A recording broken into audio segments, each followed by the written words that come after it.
My guest today on Dan's Talks is Terry Wallace, a prominent art dealer in the New York area who's been involved with art and galleries for many, many years, who's now the director of a new museum in East Hampton. And I wanted to talk to him about that. And Terry, good morning. And last time we spoke, it was about a painting, actually a photograph involving Jackie Onassis, Bouvier.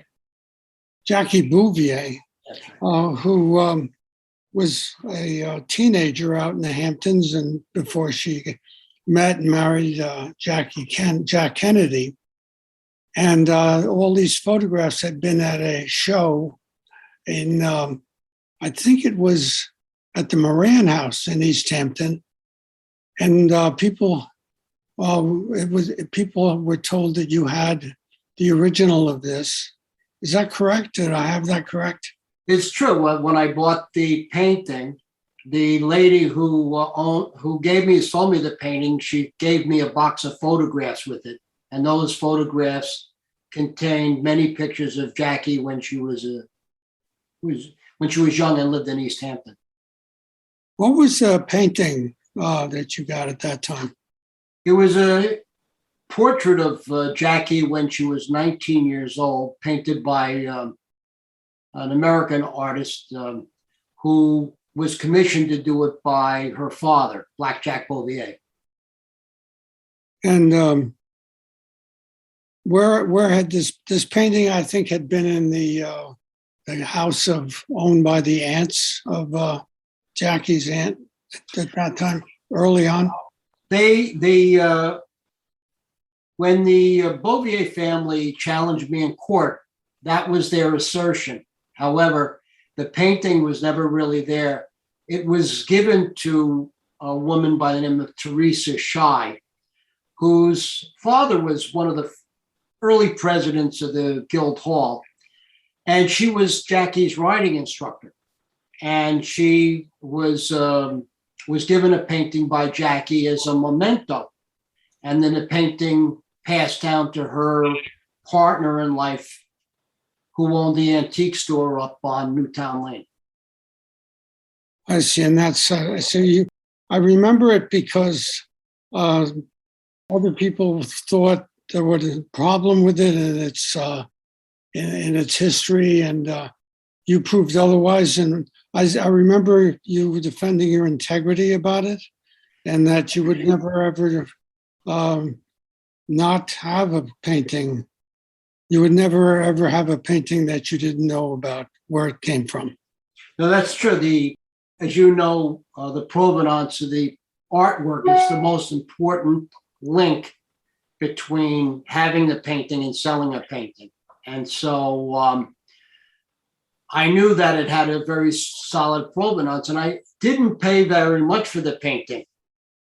In fact, I would tell you I paid less than a couple $1,000s for the painting, but it cost me about $25,000 in legal fees to defend. It was just the point of my name. That's all, my reputation. Yeah. How did you get into?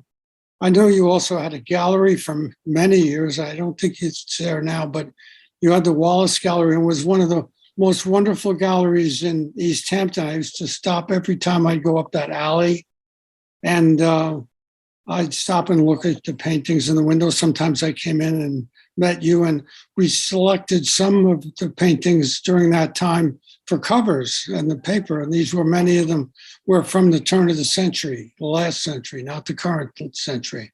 No, and you were very gracious about that. You really were a big help to us at the gallery, and we always appreciated that. And how did you get involved in, first of all, how did you come out to East Hampton, and where are you from originally? I grew up in Hicksville, but my father was a military guy. And this is the way I got into art. I lived in Europe until I was 16 years old. I lived in Italy, Germany. I lived in France. Traveled to Turkey, Tripoli, and developed a love of art at a young age, and then pursued it as my passion later on. And then what happened then after that? Well, and I was in the, at one time, after I graduated from high school at Hicksville High School, I was a pretty good athlete, and I was going to go to the Naval Academy. And the coach, the lacrosse coach there, wanted me to go to a prep school. So I decided against that, and I went in the Marine Corps. And I ended up in Vietnam by the time I was only 18 years old. And after I got out of the Marine Corps, I went back to school on an athletic scholarship. And then I was in the magazine business for maybe 7 or 8 years. I had some vacation guides and I had some sports magazines.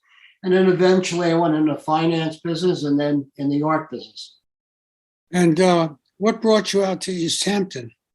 Well, I had an uncle that had a charter boat in Montauk in the 50s. What was it called? Do you remember the name of it?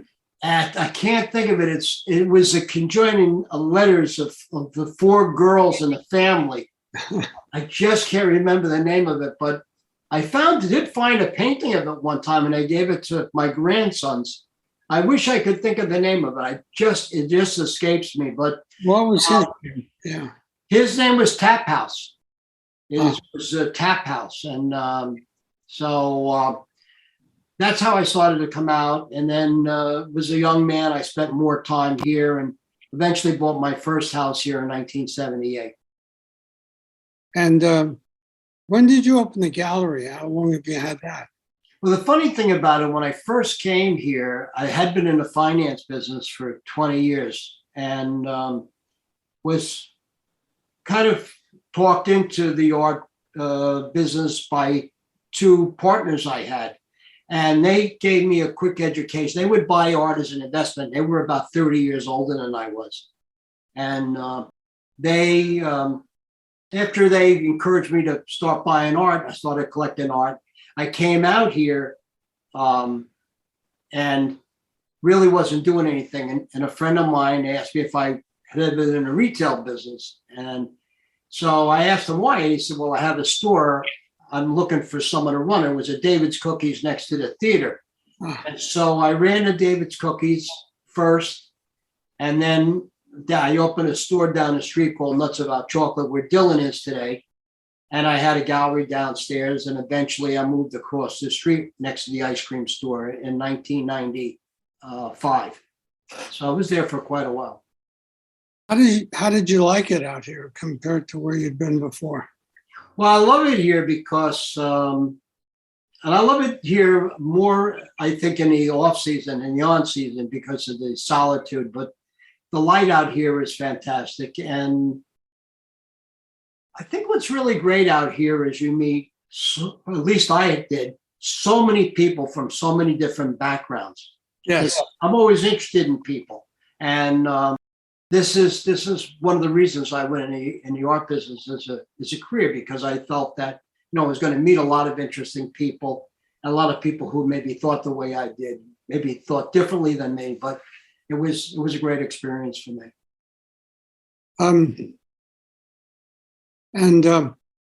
So now you've taken on a position with the town, I guess, or you're volunteering it. Tell us about the museum and how the history of that house.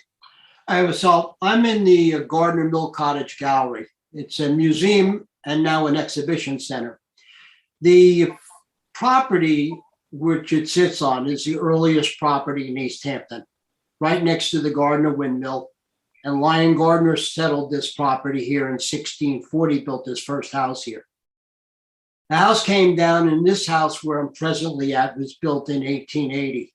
And it housed Percy Moran, who was the son of Edward Moran and the nephew of Thomas Moran. It was his studio.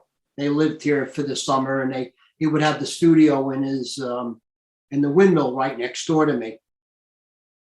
Billy Gardiner, Mears Gardiner, he owned this property. He had inherited from his mother, Isabel. And the town wanted to preserve this property because, not just because it was an early homestead, but it had a nice big piece of land attached to it. And I remember that there was a gardener who lived in it in the 70s and 80s in that era, ran for village mayor, I think, or a village board. And he was rather well known in the community. And the house was, had been wrapped, I think, with, fair to say, with porches and stuff. Yep. So it wasn't quite as pristine as it became when they began to come back down to the original house after that was purchased. And I also remember that there was a grass airplane strip connected with that house in the back.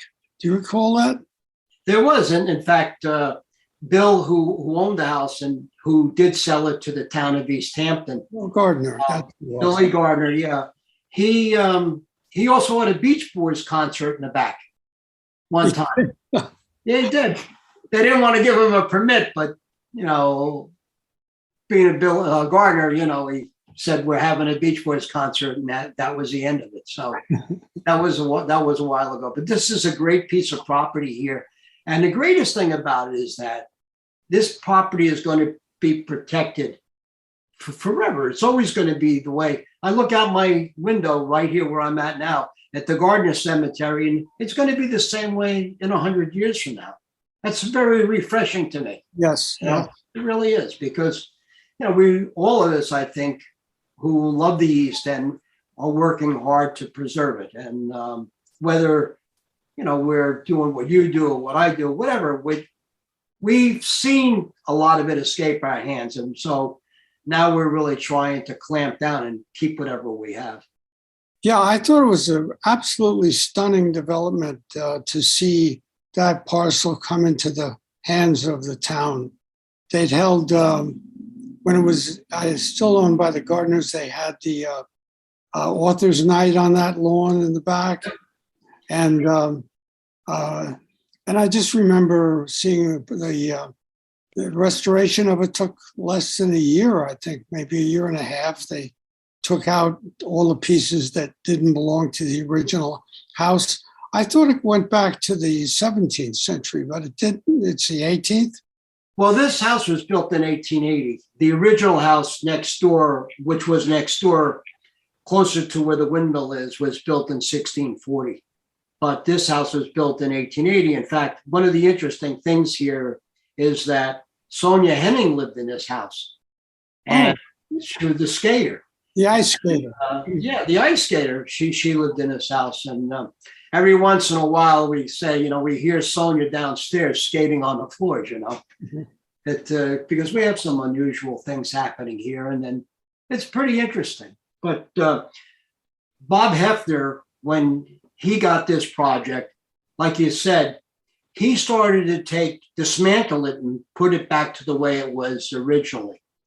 After he did that, they put a fire suppression system here and a climate control system, which is wonderful. And Bob and Richard Barons had been in my house one day, and they noticed that I had quite a few 19th century paintings from the earliest art colony of East Hampton hanging on my walls. And they said to me, well, why don't you hang these in your art gallery? I said, well, these are amongst my favorite paintings, and they tell the story of East Hampton. And they asked me if I would be willing to sell them to the village for the museum. And so the Gardiner Foundation purchased 25 paintings from me for this museum.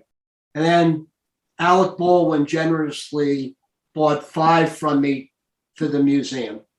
And then I donated 6 paintings, and then a few friends donated a few.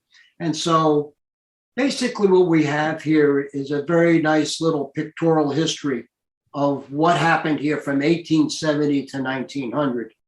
And it's a really refreshing little place because it's a small space. You can get up close and personal to the paintings. And this is the way it was when I first got here after Mayor Larson got into office, he asked me if I would like to come over here. So I give him a lot of credit for it. And after I was here for 6 months, we were not getting a lot of traffic here.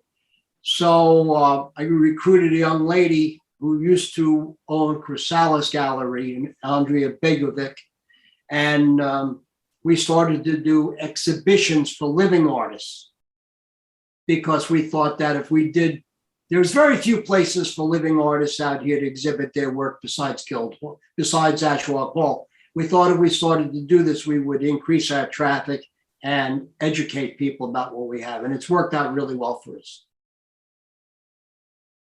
You might note this is on James Lane, which is on the south side of Town Pond.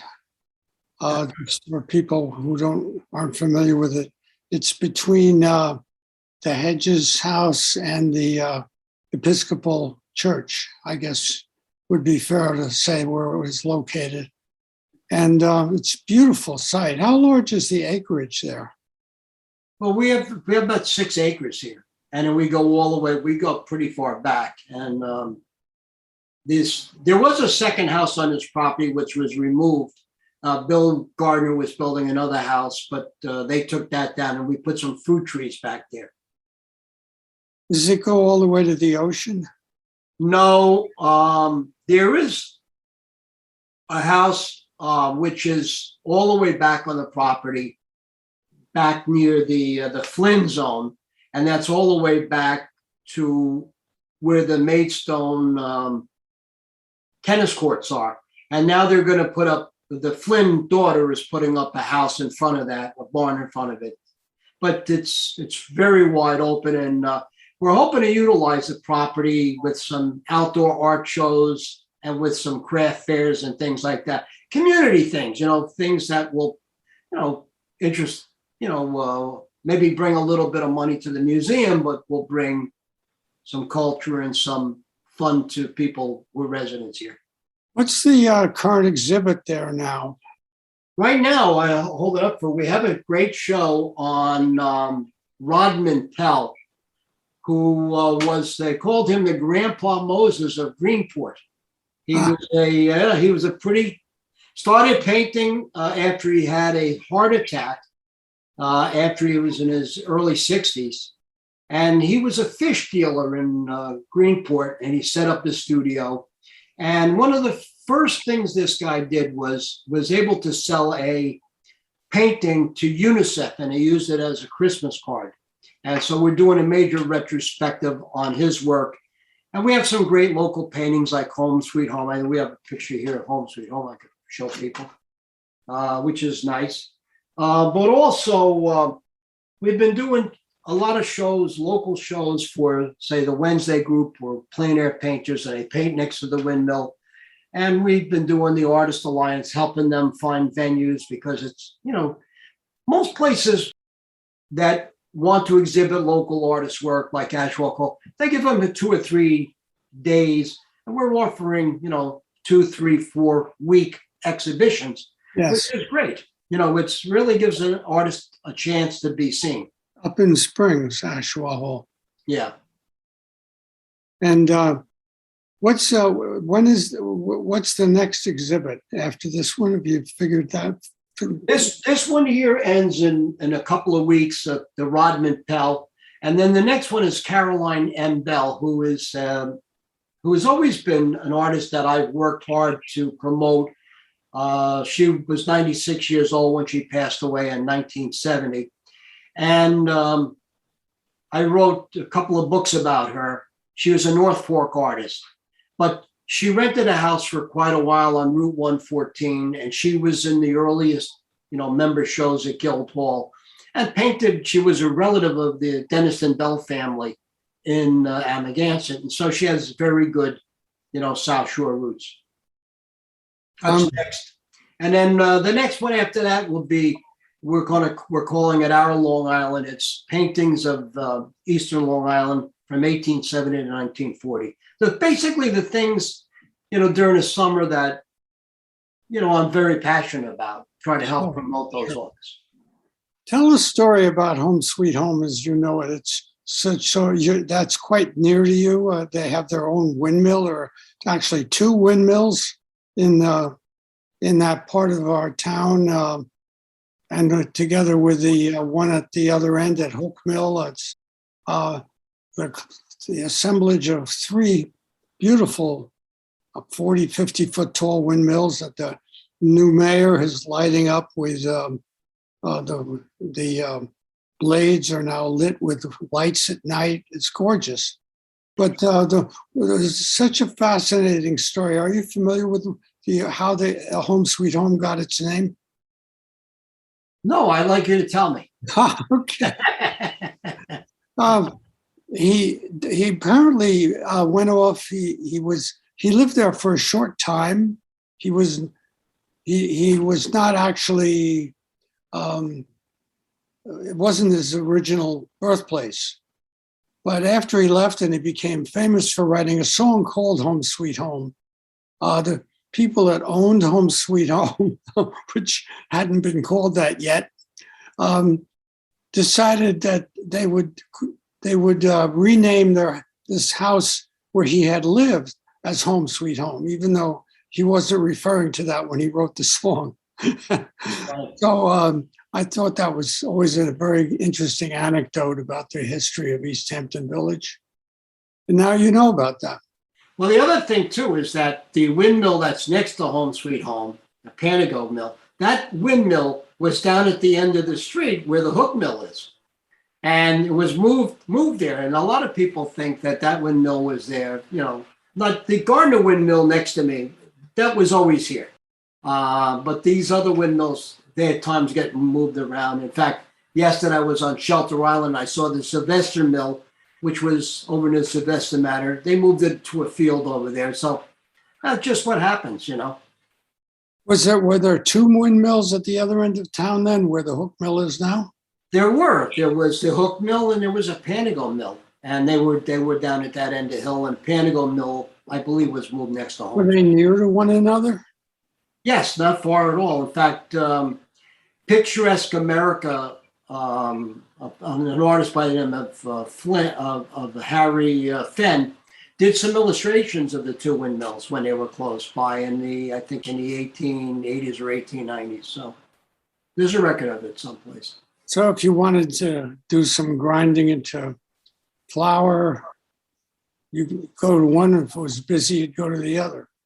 Something like that. I don't know how they work, but I just know that they were close to one another because and I'm only going by that based on the, paintings and things. And a lot of the things that, that have interested me here was pre-photography. So, this is the way, and I just found a painting, a really nice painting, which is of up near Maidstone Park.